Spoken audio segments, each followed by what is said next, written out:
might be naive, but at the very least, to keep them to the absolute minimum we can is something that I can only see as a positive thing. Thank you. Thank you. Councillor Bryce. Thank you, Mr. Mayor. Now I can happily support this because the sort of administrative issue is one that I do struggle with. However, bigger than that is this issue. And I think of all the years that I've sat here and all the things we've discussed, and in my volunteer life I've been involved with Piers and Jody Patterson, who those in the city will know has just been a loud spokesperson for this issue over the years. But I do think this is probably the first time we've actually discussed this particular issue at this table. And I think that's a real hallmark and a good reason for this to come forward. I mean, we will also do our thing at convention, we will all support the motion and all of that. But from our own community's point of view, the fact that we've talked about this, the fact that our chief has come and shared some of the sort of local flavor for it. I guess I'm sitting here and I'm thinking of the little girls in my life, some of them still under 10 years of age, and I'm thinking that if all of these tragic circumstances that befall young people out there, you can't help but think that if it's having a conversation in our own chamber, if it's directing a motion at UBCM, if it's encouraging our own police department, if it's volunteering in the community, whatever it takes, there are little girls right now in our community who will be preyed upon, and anything that we can do, I think, is certainly well worth it. So I'm pleased to support this, and thank you for bringing it forward. Any more discussion? Okay, we have a motion on the floor. It's been modified through friendly amendment, so there's no amendment there.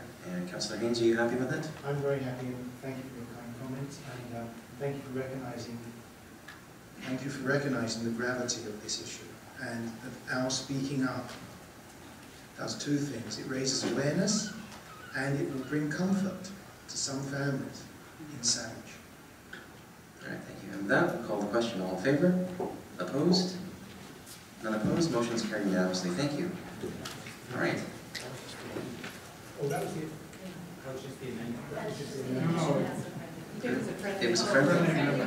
Yeah. Omnibus bill. Sorry. It was a friendly amendment. I thought I covered that in my explanation. All right, with that, we'll move on to item number 8, reports from Sandwich Advisory Committee chairs, and with that, we'll start with Councillor Groom.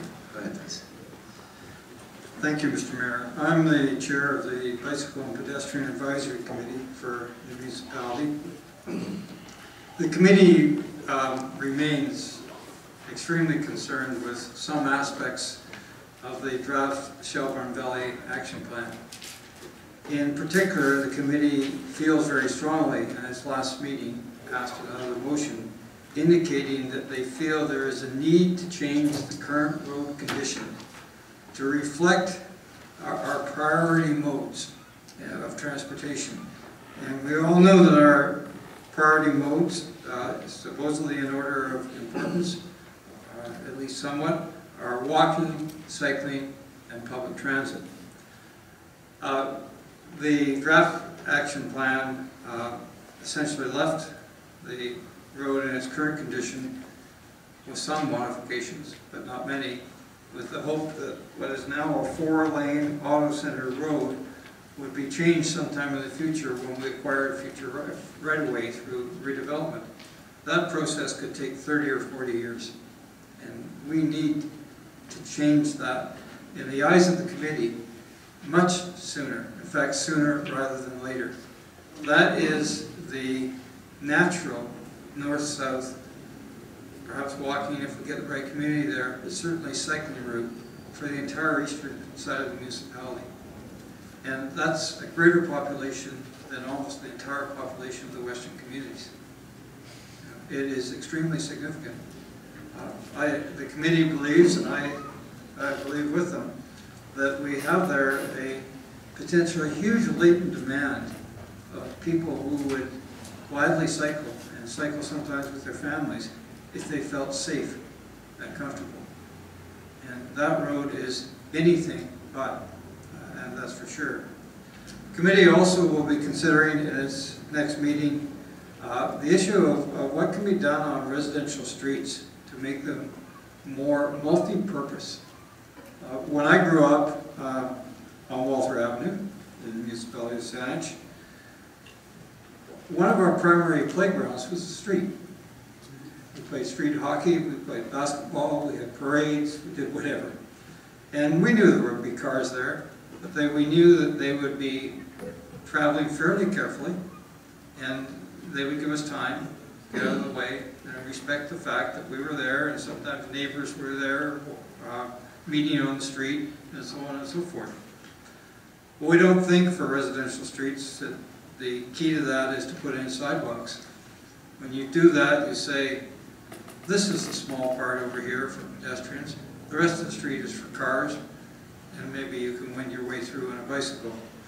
But we feel it is a process of street design that tells drivers, you need to go through here fairly slowly and fairly carefully. There are other users on the street. So that's going to be a very important issue that is going to come up. The committee continues to look forward to working with engineering on an active transportation master plan. Probably the director of engineering has heard some of my and the committee's biases right now, but fair enough. And essentially, we are really looking at the huge question of what can we do to get more people involved in active transportation, walking and cycling. I was just speaking last week to the chief planner down at the CRD, who had come from a vacation in Denmark and the Netherlands. She's actually from Denmark, and had been in Copenhagen and in Amsterdam, and just couldn't tell me enough about what they have done to encourage exactly what I'm saying. And the manner in which they have planned their transportation. She talked about the fact of 4-lane streets, in this case, not our usual residential street, that had substantial density on either side of them. And she said, yet the traffic was so calmed, and they were so quiet, and you would see people wander across the road and go to the middle of the road to pick up the LRT that happened to be there, or the streetcar, or whatever. And she said, I can understand how people could live in that environment because the street is friendly enough. Well, we don't have that much in North America, and it's something I think we should strive for. Thank you, Mr. Mayor. Thank you, Councillor Drummond, for that report. Councillor Bryce. Thank you, Mr. Mayor. I chair the Parks, Recreation and Trails Committee, and we had already announced, but I want to announce again, that the position of Senior Manager for Parks, Eva Rasisis, is going to start with Saanich on September the 14th. This position has been empty for far too long. They've been searching for just the right person, and I think by all accounts Eva is going to make a great addition to our team. She is currently working in BC Parks, so comes with a great background. It has fallen on the rest of the staff to take on some of the workload from that area, so I know everyone's looking forward to her arrival. The fall program guides that we put out for our recreation programs, they were released on August the 5th, and quite a lot of excitement. The highest first day registrations in 3 years have already been tabulated, so it shows there's a strong interest in our community for programs that are provided through Saanich Recreation. The third phase of the Youth Development Strategy is going to start in September, and a number of the members of the committee and myself, we spent a day with a mixed group of people, including some incredible youth from our secondary schools, working on the phase 2. When that strategy comes, it'll finally go late fall to both Healthy Saanich and to our committee, and then ultimately will come here a little later in the fall to this council chamber. So that's a piece of work you can look forward to coming from the committees.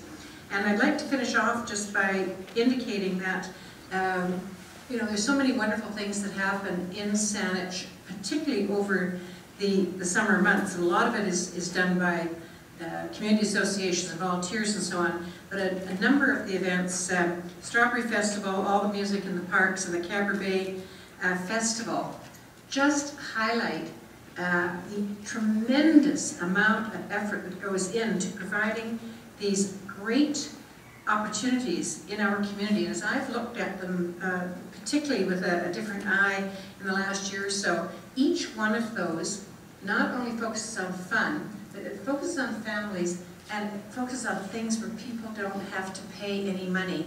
And I think the pressure on families now to try and have events that they can take their entire family to and not have to put out money just lifts stress from families.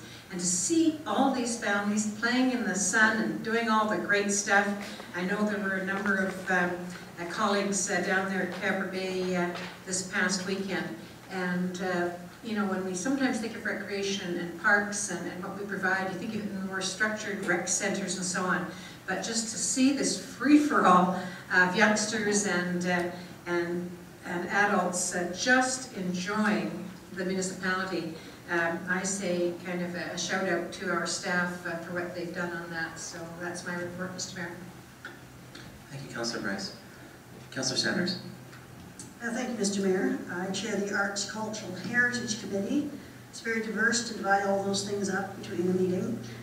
One thing we did accomplish on the arts end, and I think that Councillor McDermott started this when he chaired the committee, was that we have finally got through the process of developing an arts awards that we'll acknowledge, and either by this year or into next year have our first presentation of an arts award. So we're excited to have got that done. It took a lot of time to go through, and you know, everybody has a different opinion, and I think it'll be quite spectacular, and certainly having a good model of our environmental awards was a good thing to follow, and having a many years experience with that. The Gorge and Art this year, as it did last year, it became part of the Gorge Canada Days, and I think that was quite effective. It makes it quite possible to do this without duplicating, having the one event, you know, one weekend and then coming back the following weekend with Gorge on Art. So it was well done, and it had lots of artists. So.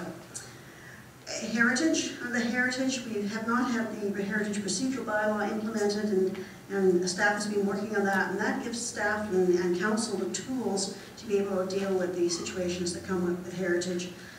We've observed in the last recent years the purchase of large pieces of property with very small houses, particularly out in the Queenswood area, and there are no tools that we've implemented to be able to deal with those situations.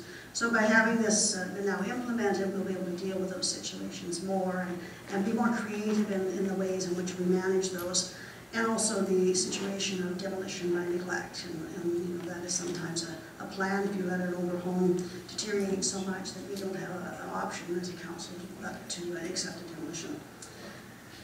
The one treasure we have in Saanich is our archives over there at the library, at the Centennial Library. They do a wonderful job on researching our records. They've been working on the World War I project, and they have a large amount of volunteers, and it's online. They have about 300 Saanich residents that gave their lives and such during the World War I, and they expect by the time they finish the project that they'll have up to 800 on there.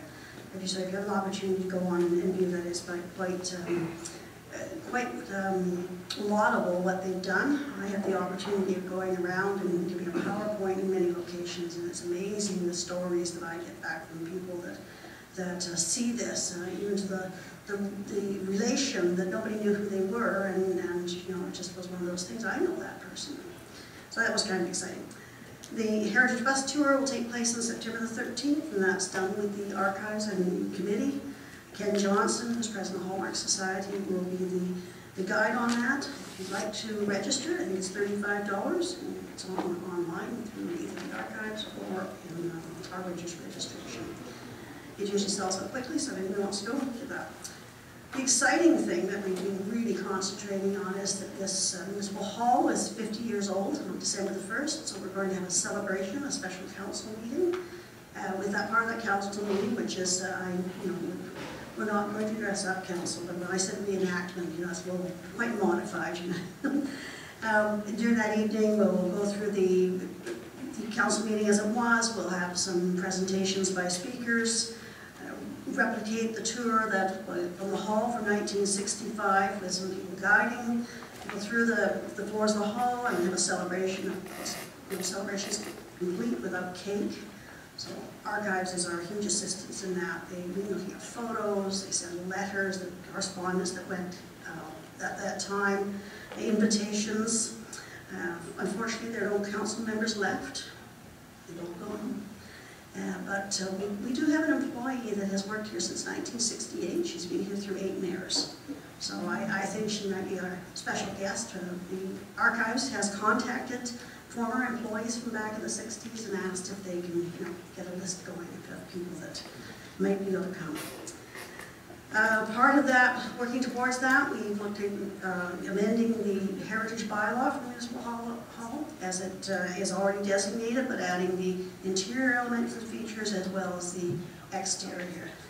If you ever have an opportunity, go over to the Archives and see the original plans for the building. It's absolutely incredible, the information that's there. And how the landscaping changed with it. What we have out here with the Middleton Pavilion, it actually was proposed, it was proposed to be out on the front, more towards it's plus the health and safety building, the community services building. So it's worth the trip over there to see those. It is quite fabulous. So that will be an exciting time, so I hope that we get a large turnout and everybody think about what you could wear for 1965. And that is my report, Mr. Mayor. Thank you. Thank you. Councilor Murdoch, your turn. Well, I don't have anything as exciting as that to report. There won't be any costumes involved in mine, but certainly you're welcome to dress up when we talk about backyard animals or the Farmland Trust. I can only imagine what kinds of costumes might be involved in that. And it'll also be great fun to see colleagues dressed as they may have appeared in 1965. With or without a beard? Is that what you're saying? I wouldn't have appeared, no. So just a quick update on what's taking place. I chair the Environment and Natural Areas Advisory Committee, and as always, it's a busy group, a very dynamic group of people that always have a lot of really positive contributions to make in terms of the expertise and guidance they can offer us. A couple of items I wanted to highlight, I mentioned with a bit of fun earlier, is backyard animals and the Farmland Trust. So as a number of my at least the colleagues to my right here were treated to, we all were treated to a presentation from Gillian McHugh with respect to allowing goats in backyards in Saanich. As you know, we asked her to join 3 of our advisory committees for some presentations, and she happily came out and did that, and my hat's off to her for taking that initiative. I think she's done a lot more than most adults would have the courage to do, taking on City Hall, and with a brave face.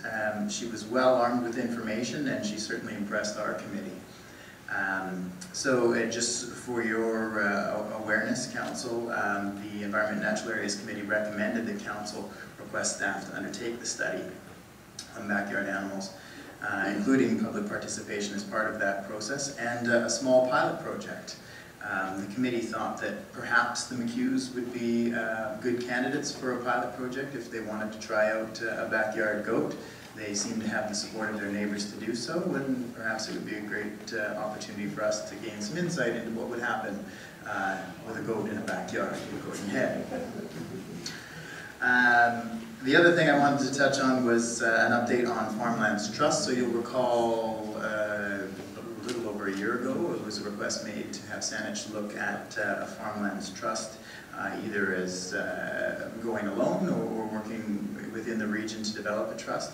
And Council of the day asked staff to have a look at what the options might be in order to do that. There was some work done through, I'm forgetting the acronym. Life Cycle, thank you, CR Fair, to look at what the options were for Farmland Trust, and we were fortunate to receive a report from the author of that report. on what some of those options are. That will now be going to our planning department to take a look at, and as part of that, just so council's aware, the Environment Committee recommended the council consider having Saanich take a leadership role in the development of a farmland trust. And that recommendation will come to council concurrent with consideration of options for a farmland trust. So I very much look forward to both of those items coming forward. They're near and dear to me, and I think it will be a very significant step forward. I think, you know, looking at backyard animals is an important step for the municipality. I think the potential development of a farmland trust is a very significant step in terms of food security in our region, and I'm very excited to see that effort beginning to take shape here in Saanich. Thank you, Councillor Murdoch. Councillor Plant? Thank you, Mr. Mayor. It's my pleasure to be the chair of the Healthy Saanich Advisory Committee, and as I no one would need to be told, this is my first chairing of a committee on behalf of Saanich Council. It is a nice group of people to meet with every month, and I'm very appreciative of the people who attend these meetings and give their input, and one of whom is Marcia Anderson in the back, just to acknowledge her presence. Since our last meeting, we've had a couple of interesting topics come to our attention, and I would draw anyone's attention who has interest to peruse the Saanich Council, Saanich.ca website, to read the minutes from Healthy Saanich, as well as agendas if you have the desire to know more, or you're welcome to speak to me. We did have a presentation regarding electromagnetic fields, regarding cell phones towers, and that prompted the committee to ask for the Director of Planning to come in, and she provided a very good overview of the Saanich policy on electrical magnetic producing towers, and the reality that in Saanich we are in many ways at the whim of federal industry when it comes to such things. That being said, it did certainly strike the attention of the committee, and it's something we'll be looking at further into the fall. The 2013 Healthy Saanich Community Workshop, which my colleague to the right, Councillor Ames, helped facilitate when he was the chair of SCAN with the former Councillor Gerard as the Healthy Saanich chair at the time. Their community workshop document has been a guiding influence for our committee this year in the desire to not see the work that was done at that meeting and done with those community residents coming forward to be put onto a shelf to gather dust, metaphorically speaking. So we've taken time each meeting to review that, and we've looked at things such as food security and housing. We will be continuing that, although at this point there does not appear to be a plan to have a fall meeting this year of another community workshop. We also had the pleasure of a presentation from Ms. McHugh, and as a result, the Healthy Saanich Committee did recommend that it supports in principle the idea of backyard goats. We also had a presentation from an organization called Moms Like Us, which I'm sure Council will remember. We've invited them to come and do a presentation on Clubhouse International. And I'm just going to pull up my notes if people can bear with me. Coming forward into the fall, one of the things with our committee, we've had 2 vacancies this year, and they closed today to replace 2 of those. Our committee, unlike a lot of the other committees that my colleagues chair, has not a lot of people who have been on it in the long term. Most of the members of it have been under 5 years. So we are a committee that is somewhat evolving from its understanding of itself. And so we are going to be undertaking a review of our terms of reference, just so we understand what we're doing as a committee. Because Healthy Saanich really is so broad. It can, as you hear, talk about electromagnetic. It can talk, when Councillor Murdoch was the chair, about genetically modified organisms in our food stream. And so it's such a wide variety of topics in Healthy Saanich that it's a beauty and a curse of this committee to have such a broad mandate. Some of the things we will be looking at in the fall, we will continue, as I indicated on the term of reference, we'll be continuing regarding cell phone and RF radiation. We'll also be looking at food security. One of the nice things of having a SCAN representative on the committee is the opportunity to see about further integration between SCAN and Saanich. Even though they, of course, are separate entities, they are in so many ways so important to what we do. One of the issues that I'm particularly passionate about, and I've asked the committee to look at, and we will in the fall, is LGBTQ2+. 2+ is a new term. This is, for those who aren't particularly familiar, lesbian, gay, bi, transgender, queer, and 2+, which is the new one for me, refers to two-spirited people. And I've been doing some research and will be coming with a report to perhaps emulate how Vancouver has created an advisory committee on this topic. As Councillor Bryce has also indicated, we are looking forward as Healthy Saanich to see the results of the youth development strategy. And just to close off, I'd like to acknowledge the great work that we received from our staff member, Ms. Vandenhengel, who is our secretary. So I look forward to giving you an update in a few months, and if any councillors or members of the audience wish to know more, I'd be happy to share at another time. Thank you, Councillor Plant. Councillor Haynes, are you ready? Okay. Thank you very much for this opportunity. I'm the new chair of the PTED, which is the Planning, Transportation and Economic Development Committee. I'll present to you some of the highlights. Like my colleagues to my left, we enjoyed Gillian's presentation, and we also said, go, goats, go. So we look forward to that coming forward, and that report will come to council. She did an excellent presentation. For that young individual to get that experience, her parents came up and thanked me afterwards that she had the opportunity, so a wonderful thing. We do need one new member. When we did our planning for that committee, we embraced a UVic student, which I was keen on. It turns out that the UVic load at the master's level is very heavy, and that student is now retired from our committee, so we're looking for one new member.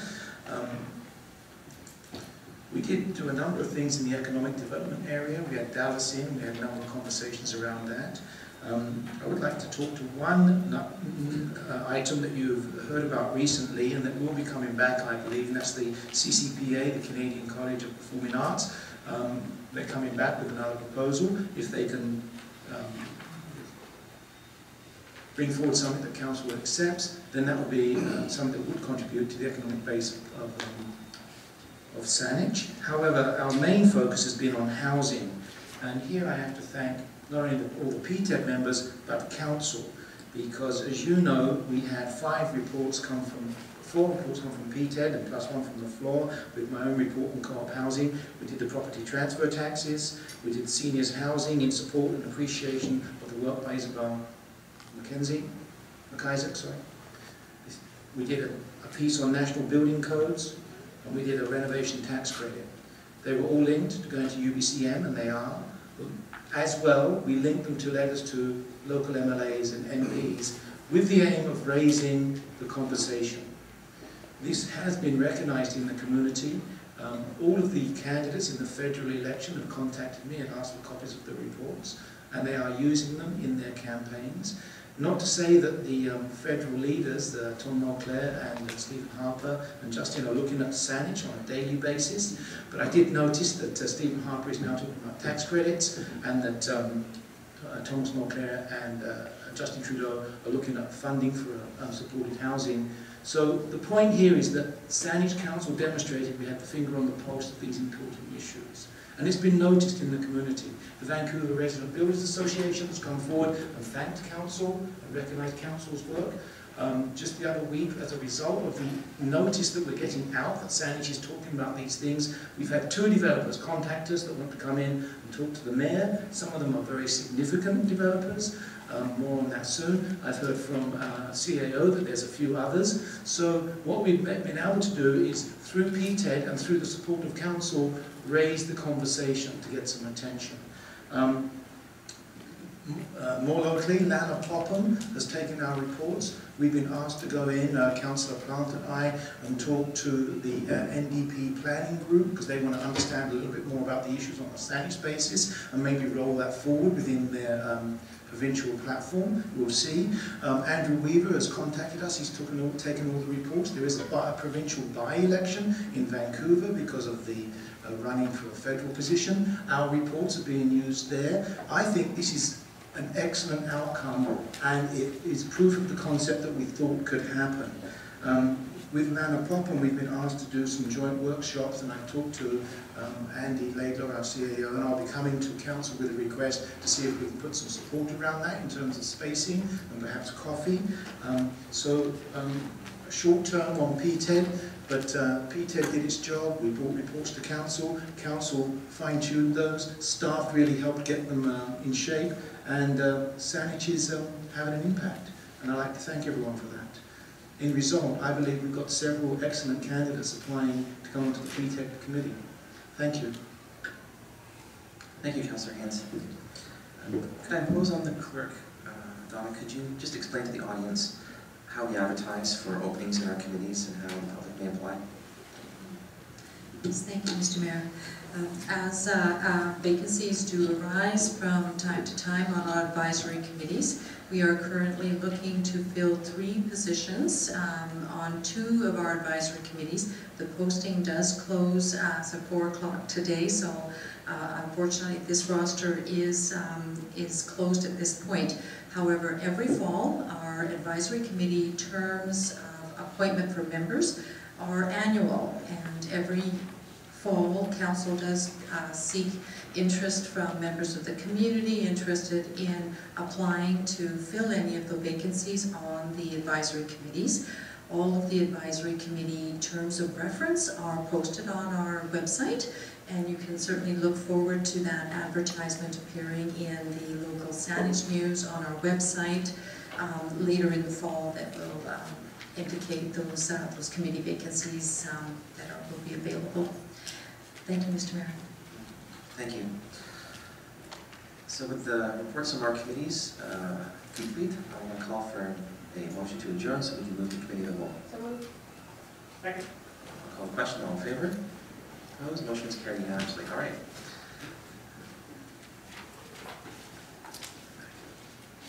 All right, we'll now move to our committee of the whole meeting. Welcome everybody. And let me just explain how the procedure works for this part of the council meeting.